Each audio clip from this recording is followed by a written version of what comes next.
চাকৰি আমি দিব পাৰো চাকৰি দিয়াটো সহজ এটকাও ঘোষ নুলুৱাকৈ দিয়াটো বহুত টান কাম এটকাও ঘোষ নুলুৱাকৈ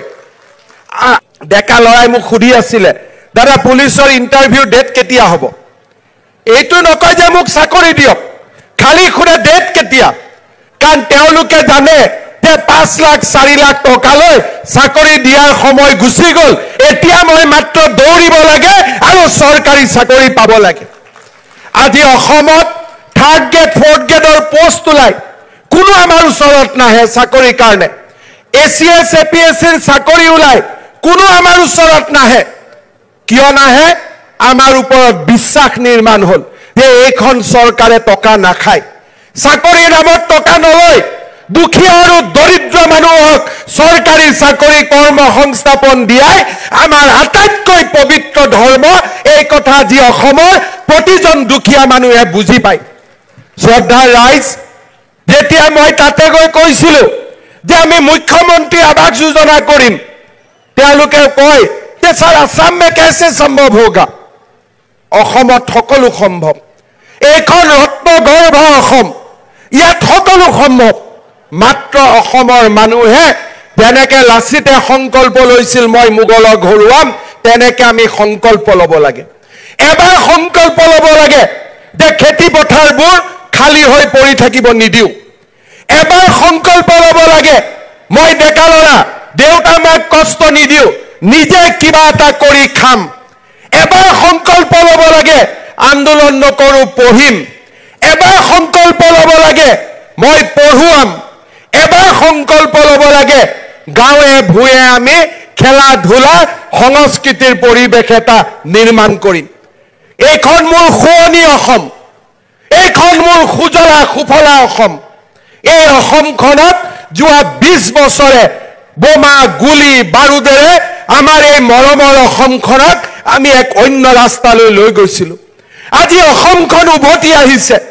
পুনৰ সেই সুজলা সুফলা অসমখন আমি যেন কৰবাত দেখিবলৈ পাইছো আৰু এই অসমখনক আমি যদি আগুৱাই লৈ যাব পাৰো লাচিতে যেনেকে মোগলক পৰাস্ত কৰিছিল আমিও বিকাশৰ নতুন জয়গানেৰে আমি ভাৰতৰ ভিতৰতে আমাৰ ৰাজ্যখনক আমি প্ৰতিষ্ঠা কৰিব পাৰিম শ্ৰদ্ধা ৰাইজ আমি সংকল্প ল'ব লাগিব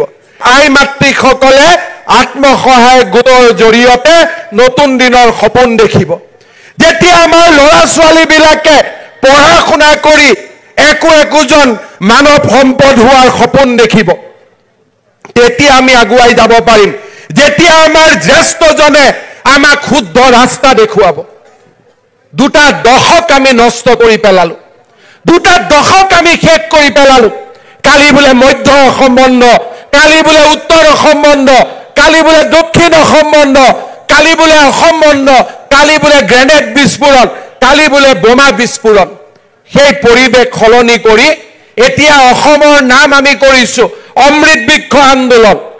বিহুৰ জৰিয়তে গিনিজ ৱৰ্ল্ড ৰেকৰ্ড দুৰ্নীতি নকৰাকৈ 1 লাখ চৰকাৰী চাকৰি আৰু দুৰ্নীতি কৰা অফিচাৰ সিধা সিধি জেলত কোনো বেলেগ ব্যৱস্থা একো নাই এইখন অসমত বসুন্ধৰা আঁচনিৰ জৰিয়তে 3-4 লাখ লোকক মাটিৰ অধিকাৰ প্ৰদান কৰা জনজাতীয় লোকসকলৰ সমস্যা সমাধান কৰা আজি আমি একো এটা পৰ্যায় ৰখা নাই আপোনালোক আমি সকলোৱে এখন নতুন অসম নিৰ্মাণৰ কামত আমি নিজকে নিয়োজিত কৰিছো অসমৰ ৰাইজে যোৱা 3টা বছৰ আমাক যি অকুণ্ঠ সহায় সহযোগিতা আগবঢ়ালে হি এক নতুন অসমৰ ভেটি নিৰ্মাণ কৰিলে আজি আপোনালোকে চিন্তা কৰক জাগিৰোডত বহুত বিধায়ক আছিল জাগিৰোডৰ সেই আইপিটো সদায় তেনেকৈ পৰি আছিল জাগিৰোড পৰিৱৰ্তন হ'ব পাৰে কোনেও চিন্তা কৰা নাছিল আজি পীযুষ হাজৰিকা ডাঙৰীয়াই সেই সপোন দেখিবলৈ সাহস কৰিছিল বাবে আজি জাগিৰোডৰ জীৱনলৈ পৰিৱৰ্তন আহিল সপোন দেখাৰ সাহস লাগিব আৰু সপোন দেখাৰ বাবে জাগিৰোডৰ ৰাইজৰ আশীৰ্বাদ লাগিব 114 কোটি টকা এটা দিনত জাগিৰোডৰ মানুহে আগতে কেতিয়াও মই 20 বছৰ ধৰি বিধায়ক হৈ আছো বহু কেইজন জাগিৰোডৰ বিধায়কৰ লগত মই একেলগে কাম কৰিছো কাকো মই সমালোচনা নকৰো পৰিৱেশ নাছিল আজি আমাৰ অসমত এটা পৰিৱেশ নিৰ্মাণ হৈছে আৰু পৰিৱেশ নিৰ্মাণ হৈছে বাবে আজি আমি মৰিগাঁওৰ দৰে জাগাটো মেডিকেল কলেজ বনোৱাৰ কথা চিন্তা কৰিব পাৰিছো আজি পৰিৱেশ নিৰ্মাণ কৰাৰ বাবে আজি আমি জাগিৰোডত বৃহৎ উদ্যোগৰ আমি সপোন দেখিব পাৰিছো আৰু মোৰ সপোনটো বহুত আগলৈ মই যেতি মাজে মাজে কওঁ যে ব্ৰহ্মপুত্ৰৰ তলেদি টানেল হ'ব মানুহে মোক হাঁহে এতিয়া সাহসেৰে কৈছো কাৰণ হোৱাটো নিশ্চিত হৈ গ'ল যেতিয়া মই আঁচনিবিলাকৰ কথা কওঁ তেতিয়া মানুহে কয় যে কেনেকৈ সম্ভৱ অসমৰ মানুহৰ আশীৰ্বাদ থাকিলে অসম্ভৱকো সম্ভৱ দিনকো ৰাতি কৰাৰ শক্তি আমাৰ আছে একেলগে মিলি আমি সেই সপোন দেখিম আৰু সেই সপোন আমি বাস্তৱত ৰূপায়িত কৰিম শৰাইঘাট যুদ্ধত লাচিত জিকিব বুলি কোনেও ভবা নাছিল কিন্তু লাচিতে জিকি প্ৰমাণ কৰিছিল যে অসমীয়াই সকলো কৰিব পাৰে আৰু সেই নতুন দিনৰ বাবে আমি সাজু হ'ব লাগিব 2024 বৰ্ষ অসমৰ বাবে সুন্দৰ হওক অসমৰ বাবে সমৃদ্ধিশালী হওক 2024 চনত ভগৱান আৰু আমি সকলোৱে আশা কৰিছো নৰেন্দ্ৰ মোদী যাতে তৃতীয়বাৰৰ বাবে দেশৰ প্ৰধানমন্ত্ৰী হয় আমাৰ ৰাজ্যখনত আৰু আমাৰ দেশখনত গৌৰৱৰ এক নতুন গাথালৈ মোদী ডাঙৰীয়াই যাতে লৈ যাব পাৰে আজি আমাৰ কল্পনা সীমিত নহয় আজি আমি চন্দ্ৰলৈও যাব পাৰো G20 সভাও আমি ভাৰতত কৰিব পাৰো এদিন যি আমেৰিকাৰ ৰাষ্ট্ৰপতি গলে আমেৰিকাৰ সংসদে থিয় হৈ আমাৰ প্ৰধানমন্ত্ৰীক অভিবাদন কৰে এয়া নতুন ভাৰত এয়া নতুন অসম 2024 চনে সেই নতুন ভাৰত সেই নতুন অসমৰ সংকল্পক আৰু শক্তিশালী কৰক বিকশিত ভাৰত বিকশিত অসম আত্মনিৰ্ভৰশীল ভাৰত আৰু আত্মনিৰ্ভৰশীল অসমৰ এক নতুন গাথা নিৰ্মাণ হওক মোৰ শুৱনা মোৰ সুফলা সুজলা এই অসমখনে আৰু আগবাঢ়ি যাওক 2024 চনৰ বৰ্ষটো কৰি দিয়াটো সহজ এটকাও ঘোষ নোলোৱাকৈ দিয়াটো বহুত টান কাম এটকাও ঘোষ নোলোৱাকৈ আজি যেতিয়া মই জাগিৰোডত আছিলো ডেকা লৰাই মোক সুধি আছিলে দাদা পুলিচৰ ইণ্টাৰভিউ ডেট কেতিয়া হ'ব এইটো নকয় যে মোক চাকৰি দিয়ক খালি খুৰে ডেট কেতিয়া কাৰণ তেওঁলোকে জানে যে 5 লাখ 4 লাখ টকালৈ চাকৰি দিয়াৰ সময় গুচি গ'ল এতিয়া মই মাত্ৰ দৌৰিব লাগে আৰু চৰকাৰী চাকৰি পাব লাগে আজি অসমত 3rd গ্ৰেড 4th গ্ৰেডৰ পোষ্ট ওলাই কোনো আমাৰ ওচৰত নাহে চাকৰিৰ কাৰণে ACS APSCৰ চাকৰি ওলাই কোনো আমাৰ ওচৰত নাহে কিয় নাহে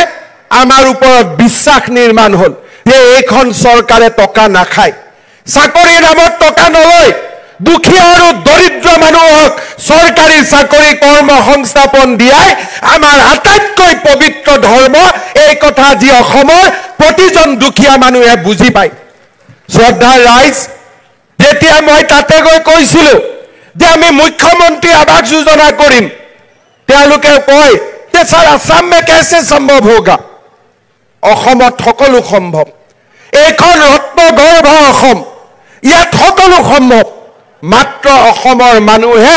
যেনেকে লাচিতে সংকল্প লৈছিল মই মোগলক ঘৰুৱাম তেনেকে আমি সংকল্প ল'ব লাগে এবাৰ সংকল্প ল'ব লাগে যে খেতি পথাৰবোৰ খালি হৈ পৰি থাকিব নিদিও এবাৰ সংকল্প ল'ব লাগে মই ডেকা ল'ৰা দেউতা মাক কষ্ট নিদিও নিজে কিবা এটা কৰি খাম এবাৰ সংকল্প ল'ব লাগে আন্দোলন নকৰো পঢ়িম এবাৰ সংকল্প ল'ব লাগে মই পঢ়ুৱাম এবাৰ সংকল্প ল'ব লাগে গাঁৱে ভূঞে আমি খেলা ধূলা সংস্কৃতিৰ পৰিৱেশ এটা নিৰ্মাণ কৰিম এইখন মোৰ শুৱনি অসম এইখন মোৰ সুজলা সুফলা অসম এই অসমখনত যোৱা 20 বছৰে বোমা গুলি বাৰুদেৰে আমাৰ এই মৰমৰ অসমখনক আমি এক অন্য ৰাস্তালৈ লৈ গৈছিলো আজি অসমখন উভতি আহিছে পুনৰ সেই সুজলা সুফলা অসমখন আমি যেন কৰবাত দেখিবলৈ পাইছো আৰু এই অসমখনক আমি যদি আগুৱাই লৈ যাব পাৰো লাচিতে যেনেকে মোগলক পৰাস্ত কৰিছিল আমিও বিকাশৰ নতুন জয়গানেৰে আমি ভাৰতৰ ভিতৰতে আমাৰ ৰাজ্যখন অনুৰোধ কৰিছোঁ চেনেলটো ছাবস্ক্ৰাইব কৰি দিব, লাইক এটা কৰি দিব। অসমৰ প্ৰতিটো খবৰ হওক, প্ৰতিটো আপডেট হওক মোৰ চেনেলটোৰ পৰা পাই থাকিবলৈ সক্ষম হ'ব। বন্ধুসকল সকলোক মই ছাপোৰ্ট কৰিবলৈ চেনেলটো ছাবস্ক্ৰাইব কৰিবলৈ জনালোঁ। নতুন চেনেল হয় অতি সোনকালে যাতে 1K ছাবস্ক্ৰাইব কমপ্লিট কৰি দিয়ে আৰু আপোনালোকৰ ছাপোৰ্ট মোৰ আশীৰ্বাদৰ বাবে মই ভিডিঅ' বনাওঁ আৰু গেট 3 গেট 4 ভেকেঞ্চিৰ ওপৰত মুখ্যমন্ত্ৰী ডাঙৰীয়াই অহাকালি 20 আপোনালোকৰ সাধাৰণতে জানুৱাৰী তাৰিখে ঘোষণা কৰিব আৰু অহাকালি সাধাৰণতে কামাণ্ডো বেটেলিয়নতে এটা ডাঙৰ এটা আছে গুৱাহাটীত আৰু আপোনালোকৰ সাধাৰণতে তাতে মুখ্যমন্ত্ৰী ডাঙৰীয়াই ঘোষণা কৰাটো 100% ঘোষণা কৰিব। অসম পুলিচৰ ফিজিকেল, অসম পুলিচৰ ৰিটাৰ্ণ কাৰ্ড, গেট 3 গেট 4 ভেকেঞ্চিৰ পৰীক্ষা সকলো আপডেট সাধাৰণতে অহাকালি 100% আহিব। সকলোক মই ছাপোৰ্ট কৰিবলৈ জনালোঁ, চেনেলটো ছাবস্ক্ৰাইব কৰিবলৈ জনালোঁ আৰু অসমৰ মুখ্যমন্ত্ৰী ডাঙৰীয়াই ঘোষণা কৰাটো 100% ঘোষণা কৰিব। সকলোক মই ছাপোৰ্ট কৰিবলৈ অনুৰোধ জনোৱা হ'ল। ধন্যবাদ। ছাপোৰ্ট কৰিব, সকলো চেনেলটো ছাবস্ক্ৰাইব কৰিবলৈ জনালোঁ। প্ৰতিটো খবৰ, প্ৰতিটো আপডেট যাতে সকলো সময়তে পাই থাকে দায়িত্ব সহকাৰে সকলোক মই অনুৰোধ জনাই দিম চেনেলটো ছাবস্ক্ৰাইব কৰি দিব। নতুন চেনেল হয়, সকলো ছাপোৰ্ট মৰম আশীৰ্বাদ বিচাৰিছোঁ। বন্ধুসকল হাত জোৰ কৰি ইমান কষ্ট কৰি ভিডিঅ' বনাবলৈ হ'লেও আপোনালোকে ছাপোৰ্ট মৰম আশীৰ্বাদ বিচাৰিছোঁ কেৱল আৰু সকলোক মই চেনেলটো ছাবস্ক্ৰাইব কৰিব আৰু অসম চৰকাৰৰ প্ৰতিটো খবৰ, প্ৰতিটো জব লেটেষ্ট আপডেট পাই থাকিব। সকলোক মই ছাপোৰ্ট কৰিব, চেনেলটো ছাবস্ক্ৰাইব কৰি দিব, লাইক এটা কৰি দিব। সকলো খবৰ